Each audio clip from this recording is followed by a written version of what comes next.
사랑하는 성도 여러분, 오늘 우리가 같이 나누고자 하는 말씀은 마태복음 18장입니다. 예수를 믿는다라는 것은 선한 일, 착한 일을 하는 것 당연히 기본적으로 가지고 있죠. 또 그리고 이제 우리 기독교에서 여러분 잘 아시다시피 사랑과 용서, 기독교에 있어서 굉장히 중요한 단어고 또 실제로 그렇게 살기를 소원합니다. 그러나 이게 굉장히 생각보다 어렵죠. 특히 용서라는 단어는 나의 원수까지 사랑해라. 그리고 그 원수까지 용서해라. 이런 단어를 들으면 굉장히 부담스러운 거 맞습니다. 그렇죠. 그래서 이 굉장히 우리에게 익숙하면서도 어려운 단어가 이 용서라는 단어인데 오늘 마태복음 18장에서 나타나는 이 말씀의 중요 부분은 바로 이 용서에 대한 부분입니다. 예수님의 제자가 이제 같이 모여 있는데 그 중에 베드로가 이렇게 물었습니다. 예수님, 몇 번이나 용서하면 될까요? 7번 용서하면 될까요? 라고 이렇게 물었습니다. 사실 이 질문은요, 유대인들에게 있어서는 유대인의 그 문헌에 3번까지는 용서해줘라. 그러니까 보통 살아가면서 이제 용서할 일이 사람마다 있게 마련인 거죠. 그러니까 그것이 너무 반복적으로 짓는 것에 대해서 유대인들의 자기네 문화 가운데서는 적어도 3번은 해줘야 된다. 이런 그 마음을 갖고 있는데 이 질문을 한 예수님의 제자는 넘어서서 7번이라도 용서할까요? 이렇게 이제 질문을 한 거예요. 그런데 예수님은 뭐라고 말씀하시냐면 7번에 70번이라도 용서를 해라. 이렇게 표현을 합니다. 그런데 우리 성경에 가만히 보면 7번에 70번, 그러니까 7 곱하기 70 하면은 몇 번 용서해라는 거예요? 그죠? 우리 수학 빠른 우리 모든 490번을 용서해라. 그런데 영어 성경을 가만히 보시면요, 다 똑같은 건 아니에요. 버전마다 조금씩 다른데 우리 버전처럼 7번에 70번이라고 말하는 버전도 있지만 우리 오늘 제가 밑에 찾은 이 버전을 보면 NIV의 성경을 보면 77번이라고 말을 하고 있어요. 그러니까 어느 것이 맞냐 이걸 얘기하려고 그러는 건 아닙니다. 언어적인 그 해석 방법에 의해서 어떤 것은 어떻게 보면 7에 70이라고 번역할 수도 있고 어떤 분은 70에 7 그래서 77번이라고도 할 수가 있어요. 횟수 딱 맞추면 용서한 거 됐다. 나머지 그거 지나면 안 해도 된다. 이런 표현은 아닌 거죠. 예수님의 의도한 목적은 뭘까요? 사실은 77이라는 단어가 완전수이고 그 다음에 70이라는 단어는 또 완전수에 그것을 곱한다 그러면 완전히 용서해라 이런 뜻이죠. 그러니까 예수님께서 의도하신 목적은 횟수의 문제가 아니라 우리의 삶에 일어나는 모든 문제에 대해서 온전하게 용서할 것을 얘기를 하죠. 자, 그런데 이제 그러면서 예수님이 비유를 말씀하시게 됩니다. 이 비유에 이제 나타나는 이 말씀, 여기에 10,000 달란트 빚졌던 사람이 왕으로부터 용서함을 받고 자기에게 100 데나리온 빚진 사람을 용서하지 않는 그런 장면이에요. 그래서 지금 이 금액이 좀 혼돈이 되기 때문에 이것에 대해서 이 달란트와 데나리온의 가치를 한번 잠깐 먼저 생각해 보고 가죠. 김대영 목사 이런 거 좋아하잖아요. 그죠? 막 도표 올리고 이런 거. 자, 여러분, 1 데나리온 그러면은 이것은 하루의 품삯이에요. 그때 당시에 은화 한 4g 정도 되는 은화 정도의 금액이다.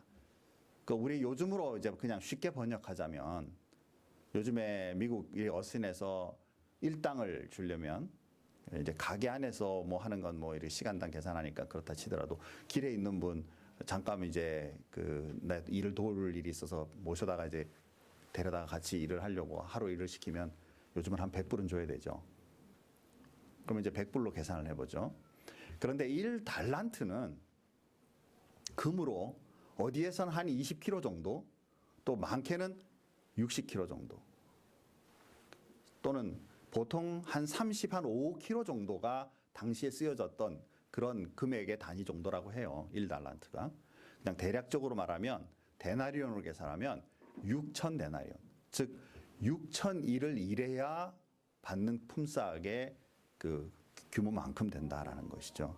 그러면 결국에는 원 달란트를 예를 들어서 데나리온을 100으로 친다면 60만 불이에요.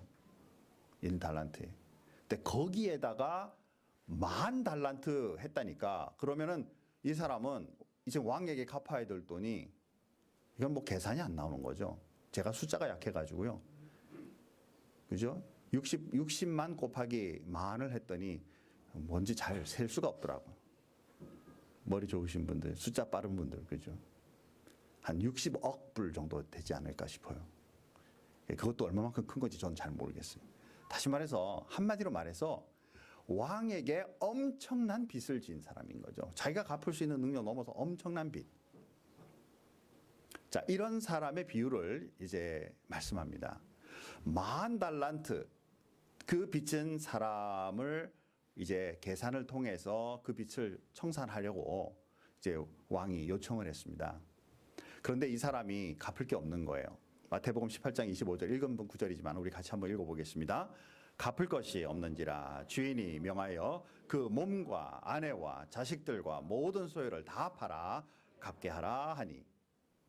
자, 이 지금 엄청난 그것을 이 사람 팔고 뭐 이렇게 노예로 팔고 가지고 있는 소유 다 팔아봐야 정말 그 때만큼이나 되겠어요. 그 금액에. 그런데 원래 법대로 하면 이렇게 청산할 수 있는, 해야만 하는 그런 타이밍이죠. 그랬더니 이분이 뭐라고 말하겠어요. 용서해 주십시오. 내가 다 갚겠습니다. 그런데 이 왕이 일방적으로 그래 알았다. 네가 그렇게 지금 간청하니 내가 용서하마. 이제 탕감해 줄 테니 가라. 해서 이제 나온 거예요. 용서함을 받은 이분은 그러면 이제 삶 속에 어떻게 해야 될까? 그죠? 자기도 이렇게 큰 은혜를 입었으니 내가 다른 사람들에게 은혜를 베푸는 사람이 되면 좋겠다라고 생각하는데 정작 자기에게 빚진 100데나리온 빚진 사람을 만나니까 이제 100일치의 그 품삯을 정도, 우리를 지금 아까 100불로 시작하면 하루에 일당 100불로 하면 10,000불 정도 빚진 사람에게 가서 이거 내놔. 그리고 성경에 보니까 목을 붙잡고 내놔. 그랬더니 이 사람도 동일하게 이제 얘기하는 거죠. 내가 꼭 갚겠습니다. 그랬더니 이 사람이 어디에요? 갔다가 감옥에 넣는다라는 것이죠. 감옥에 넣고 다 갚을 때까지 안 빼주겠다.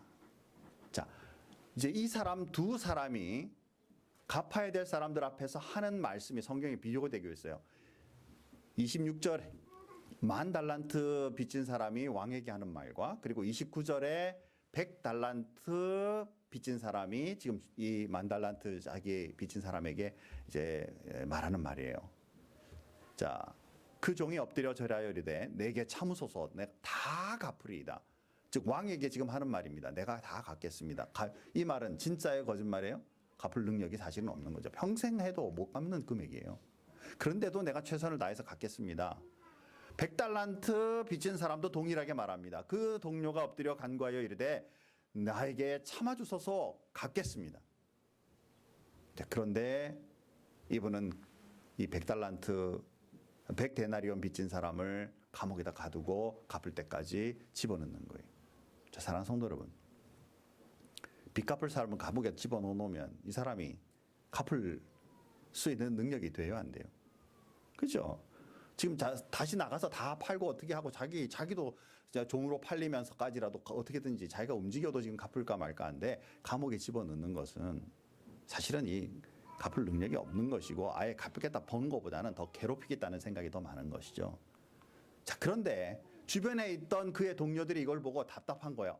그리고는 이제 용서받은 것도 아니까 왕에게 찾아가서 이분이 이렇게 행동합니다. 그랬더니 그 말을 들은 이 왕이 분노하여 그 빚진 종을 데려다가 잡아 다시 가두는 장면이 나와요. 자, 말씀해 보니까 이렇습니다. 18장 34절에 한 목소리 다 같이 한번 크게 읽겠습니다. 주인이 노하여 그 빚을 다 갚도록 그를 옥졸들에게 넘기니라. 아멘. 이게 별로 좋은 게 아니라 아멘 하기가 참 그런데, 그렇죠? 근데 하나님의 말씀이니까 아멘 할 수밖에 없어요. 그래서 그 사람을 잡아다가 감옥에 가두었는데 여기 옥졸이라고 말하잖아요. 옥졸. 한국말로 옥졸이는 옥을 관리하는 쫄병? 단어가 좀 그래요, 그죠? 옥을 관리하는 사람. 그런데요, 영어 성경 여러 개를 참고해 보세요. 이 옥졸이라는 단어는 사실은 고문할 수 있는, 고문을 하는 그 옥을 관리하는 사람이라는 단어로 되어 있어요. 갖다가 그 사람을 거기에다 집어넣는 거예요. 근데 그 고문하는 사람에게 넘겨주었다는 얘기는 그만큼 더 괴롭힐 수 있고 괴롭힌다라는 뜻이죠. 자, 사랑하는 성도 여러분, 이 비유를 통해서 지금 예수님이 하시고자 하는 말씀이 뭘까요? 이 비유의 처음 시작이 용서, 빚진 것 여기에 포커스를 두고 있지 않고요.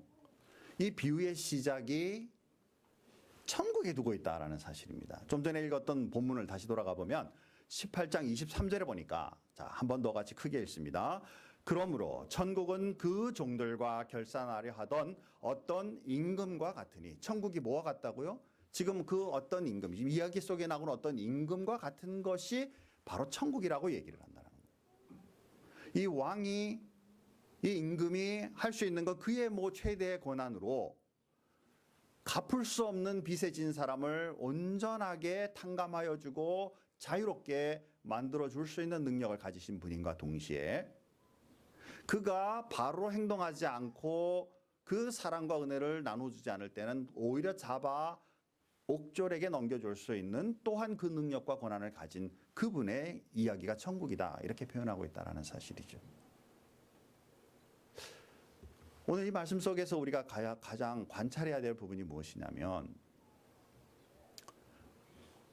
여기에 말하고 있는 이 10,000달란트라는 이것은 우리 인생에 내가 지고 있는 빚의 수준, 사람들 사이에도 있을 수 있겠지만 먼저 이 비유에 나오고 있는 왕 하나님 앞에 우리가 우리 인생을 보면 죄인 가운데 태어나 죄 가운데 살다가 죽는 것이 우리의 인생인데, 그 빚을 오히려 왕이 탕감하여 주고 자유롭게 한 것이 바로 우리의 인생이라면, 이제 우리의 남은 생애를 살아갈 때는 바로 또 주변에 있는 많은 사람들에게 그것을 나눠주고 사랑으로 도와주고, 또한 우리에게 나를 힘들게 하는 사람들을 용서할 수 있는 용서의 사람으로 살아가라고 주신 그 은혜가 아니겠는가.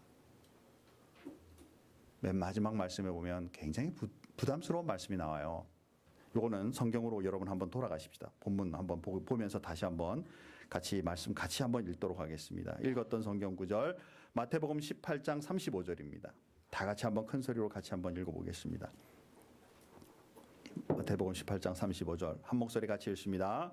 너희가 각각 마음으로부터 형제를 용서하지 아니하면 나의 하늘 아버지께서도 너희에게 이와 같이 하시리라. 아멘.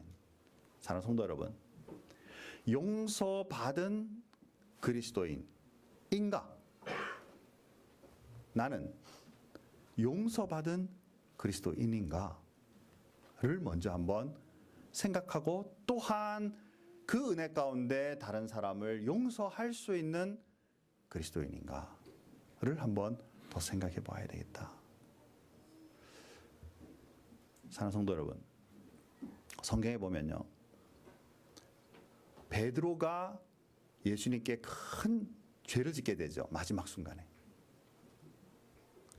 예수님이 이제 핍박당하고 죽음으로 가는 그 길에 슬그머니 거기에 찾아갔다가 옆에 있던 한 여자 아이가 이 사람도 저 예수와 같이 있던 사람입니다 라고 말했을 때 아니라고, 그렇죠? 부정하고 그 다음에 예수님을 욕하고 저주하고, 그리고 나서 예수님의 눈이 딱 마주쳤어요. 예수님이 그 전에 하셨던 말씀이 생각나 나가 울고 통곡하며 이제 돌아서지만, 정작 그 마음에는 삶의 방향과 예수님 목표를 잃어버렸기 때문에, 예수님을 잃어버렸기 때문에 이제 그의 남은 생의 뒤쪽은 어떻게 돼요? 예수님의 그 죽으심과 후에는 그가 어부로서 일하던 갈릴리로 돌아가 낚시하며 시간을 보내잖아요. 그런데 예수님께서 찾아가셔서 그에게 뭐라고 물어요? 너 어떻게 나한테 그럴 수 있냐? 예수님 그렇게 안 묻고요. 뭐라고 말하냐면 너 나 사랑하니? 이렇게 물었어요.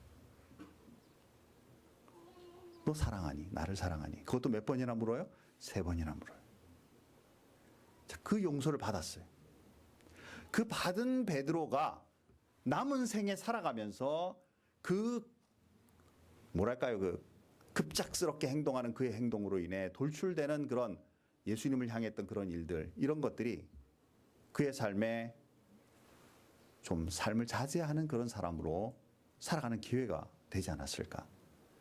오히려 하나님 앞에 실수하고 어그러졌던 그 일이 예수 그리스도의 그 용서로 인해, 사랑의 용서로 인해 그의 삶에 오히려 그런 비슷한 환경을 맞을 때마다 아, 내가 주님 앞에 용서받은 자이지라는 그 마음을 늘 가지고 주님 앞에 살아가지 않았을까. 바울이 하나님을 사랑한다라고 여기면서 예수님을 만나기 전에는 사람을 죽이러 다니던 그것이 하나님께 옳은 일이요, 그게 바른 것이라고 생각하던 그가 이제 예수님을 만나고 그의 인생의 삶을 변한 다음에는 믿음의 사람이 되었을 때는 오히려 그가 복음을 전하다가 유대인들로부터 돌로 맞고 매로 맞고 거의 죽음에 이른다 할지라도 그의 입에서는 결코 불평이나 원망이나 그들을 향해 공격하는 것보다는 아마도 맞을 때마다, 그가 거의 죽음에 이를 때마다 하나님, 내가 바로 이런 사람이었죠. 그러므로 저들이 저렇게 하는 것이 아직 하나님을 알지 못하기 때문에 일어나는 일 아닙니까? 하나님, 저들을 용서해 주세요.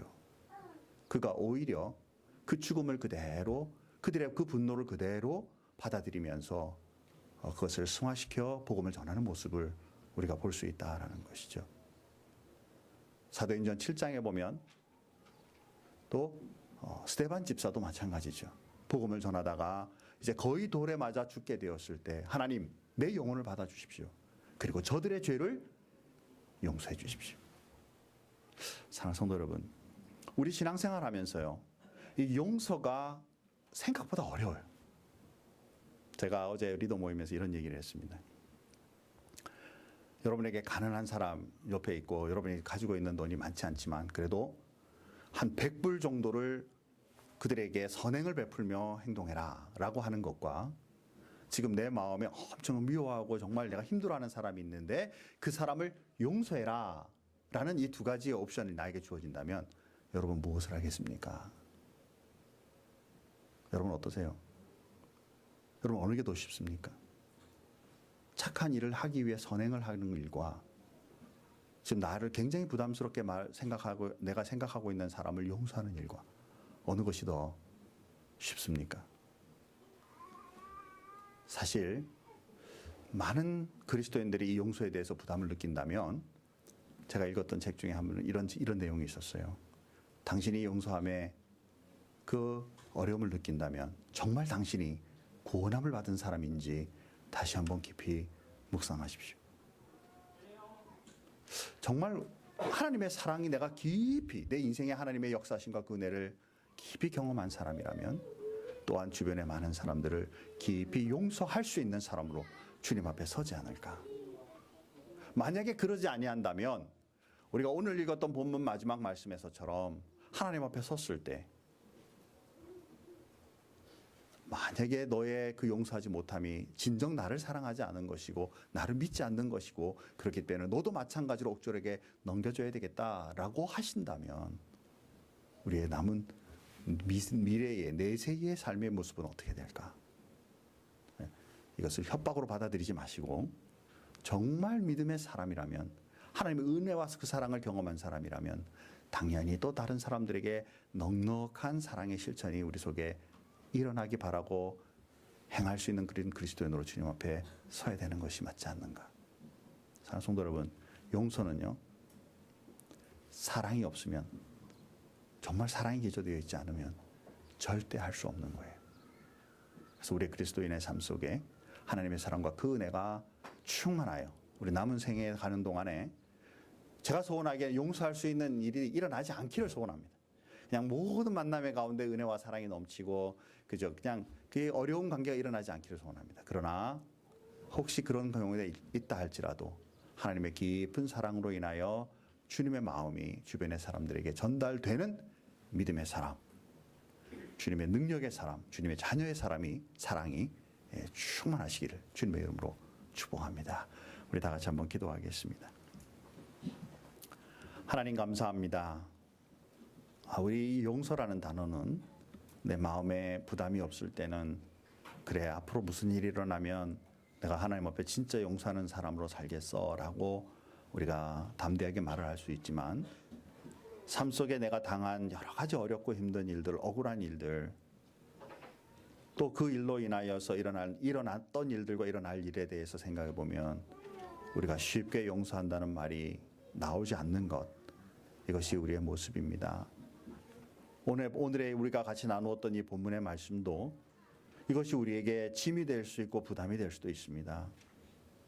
그러나 하나님의 깊으신 은혜와 그 사랑을 우리가 깊이 묵상해 가면 갈수록 나 역시 죽어 마땅하고 옥졸에게 넘겨져야 되는 것이 마땅하지만, 그러나 주님의 크신 사랑과 그 은혜로 회복하심을 입고 용서함을 받은 그런 하나님의 사람인 것을 다시 정확하게 우리가 깨닫고 인식한다면, 또한 우리 주변의 사람들에게 그 사랑과 그 은혜로 용서할 수 있는 사람으로 서갈 수 있을 줄 믿습니다.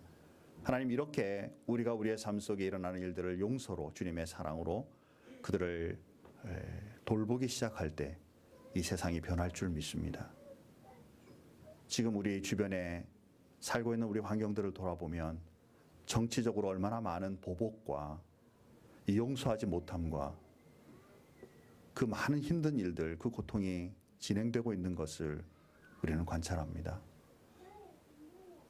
이것이 정의라고 믿고 있고 그들이 당연히 감옥에 가고 그들이 고통을 당해야만 그 죄값을 치르는 것이, 그것이 옳은 것이라고 우리는 여기고 살고 또한 그 환경을 보고 삽니다. 그러나 하나님은 그들을 용서하고 참된 복음의 말씀과 그 은혜로 회복이 되어 이 땅 위에 사랑과 그 은혜가 실천되는 세상 되기를 원하시는 그 하나님의 그 마음과 그 음성을 듣습니다. 우리 사랑하는 우리 모든 성도님들과 부족한 종에게도 하나님 은혜를 더하여 주셔서 적게는 내 자신부터 주변의 사람을 용서하는 사람이 되게 하여 주시고, 넓게는 이 세상에 일어나고 있는 많은 일들과 정치적인 상황들과 우리 사랑하는 조국과 이 미국 속에 일어나고 있는 그 모든 상황 속에 하나님의 정의와 하나님의 사랑이 실천되는 그런 나라들로 서갈 수 있게 하나님 앞에 기도하며 실천하며 나아갈 수 있는 그리스도인의 삶이 있도록 인도하여 주옵소서. 하나님 아버지, 정말 주님의 사랑이 이 땅 위에 평만해지는 놀라운 축복의 삶이 우리로 인하여 일어나는 일들이 시작되게 도와주옵소서. 주님 앞에 감사하며 예수님의 이름으로 기도하옵나이다. 아멘.